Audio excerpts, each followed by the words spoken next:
John Edward Randall. Today is February 15, 2017. Time right now is 21:09 p.m.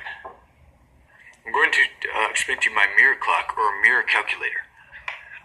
I'm going to attempt to build a crafty light calculator within the next 40 hours. I draft the entire design.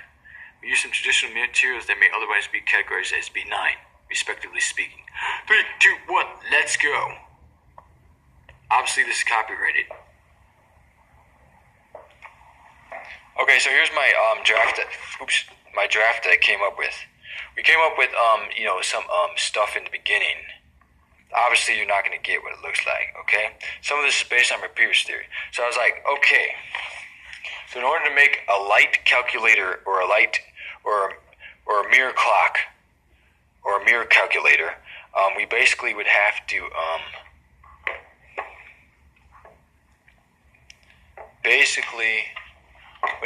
set up something so that we have we're basically using shades. We have a light source at the beginning. We have a mechanism which is simple, which is basically like a radial circle or some type of hexagon, no shape.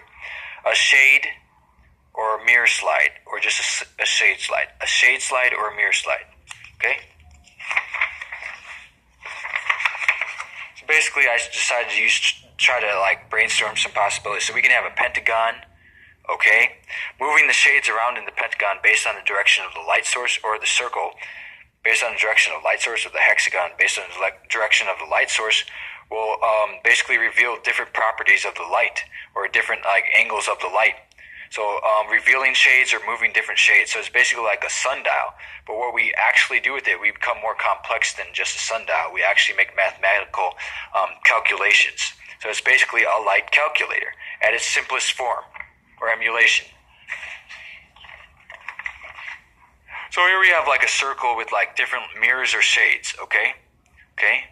When we want to do a calculation, we set the light source at a different angle or something like that. We might have 2, 3, 4, 5, 6, 7 different light sources. In which case, we might not want the light source to come from the outside, as in this picture, disperse light around mirror center. We might not want to have it on outside. We might want it at the center. At the center. Disperse light from center. Right here. In which case, we could actually use a candle. So it doesn't actually require electricity. We could light a candle. We could also use the sunlight. Okay? Or other types of light.